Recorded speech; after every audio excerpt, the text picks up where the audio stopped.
Everybody knows these guys, but do you know this guy? If you want to venture out of this video, please like, subscribe, comment, and share, and maybe you get a free Labubu. Everybody's talking about Kasing, but who's the person that spearheaded this company, Pop Mart, to become what it is today? It doubled in revenue from 2020 from $400 million to $1 billion in 2024. Why do you think is that? Is it the concept? Is it the hype? Is it marketing? Or is it pure entrepreneurship? Started a company in 2010 selling toys. He focused on subculture. He focused on social media, something that a lot of people don't. And I want you to understand one thing. Labubu may go out of style, but Pop Mart isn't. Pop Mart is spearheaded by a very intelligent guy named Wang Ning. He has a degree in advertising and he also has an MBA. But that's not the only thing he has. He has modern psychology. He can see what's going to be popping before it is. And Labubu is being one of them.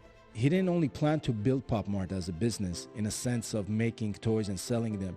He focused on what the subculture wanted. He just paid attention to what people were obsessing over. In 2017, Kasing introduced the Monster series from Labubu. He backed the artist, not only the IP I'm referring to as intellectual property, because every single artist out there, they want to be themselves. They don't want to be managed by some CEO, some CTO. I was listening to an interview this morning from Kasing, and one thing he was mentioning that he loved about Pop Mart is that they're letting him do what he wants to do. He's not being told what to do. He's not their employee.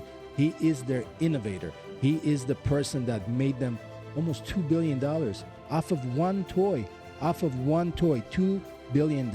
What does Pop Mart stand for? It's culture, it's a movement. It's not just selling toys. Everybody wants to be part of it. Look at like Nike. You know what they did? Air Jordan. Air Jordan is not just a shoe. It's a culture. When somebody wears an Air Jordan, that means they're part of a group. They're part of a society. They're part of a way of life. And this is exactly what the CEO is doing with these toys. Look at the genius of Wang. He introduced blind box. People didn't know what they're getting. People will go to vending machines, put in their money.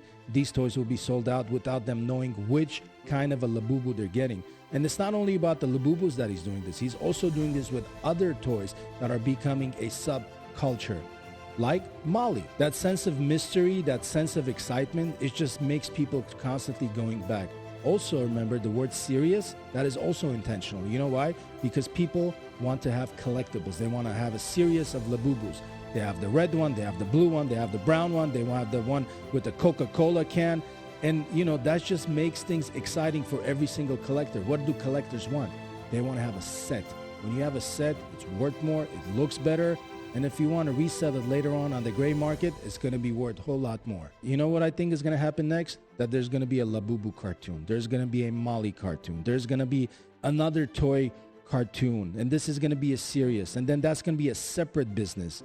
They have a theme park already. I don't know if you knew about that, but they have a theme park. So this guy's not only going for the moon, but he's going for the stars. And Disneyland is his competitor. Instead of relying solely on in-house design, Wang collaborated with independent artists. He collaborates with the person like Kasing we were talking about, or Kenny Wong from Mali, which both are very, very famous toys right now. And independent artists, this is also very smart from an entrepreneur. They're not represented by some fancy agent. They're independent. What does that mean? That means they're cheaper, they're more accessible, and they can have better contracts compared to somebody who's being represented by this massive agency. This strategy not only brought fresh creativity to Pop Mart's offering, but also fostered, it's a community of artists and fans who feel personally connected to the brand. When somebody's personally connected to the brand, they put in all the effort, all the joy, and all the time they can have to make sure this brand succeeds. Because if this brand succeeds, so do they. Like Kasing, who became a billionaire overnight. He made Pop Mart an experience. Engineering, scarcity, and exclusivity. When you go buy a toy, not everybody's gonna have the same one. But if you have something that nobody has, well, guess what? Every other person is gonna try to get that. And that engineering of scarcity is going to make people going back to those vending machines, make people go back to Pop Mart stores and say, hey, I want to have that specific model that this person has. Wang created a collector's frenzy. This approach mirrors tactics used in the streetwear industry, where limited availability drives up demand and resale value. Do you guys remember Supreme? Do you guys remember some Supreme name on a Louis Vuitton bag or some Louis Vuitton shoes? What happened? Scarcity, exclusivity. you know, one word on a existing shoe that looks almost identical, okay, but this thing is so much more scarce, and on the secondary market is being sold triple, quadruple, 5 times the original price of a regular Louis Vuitton store.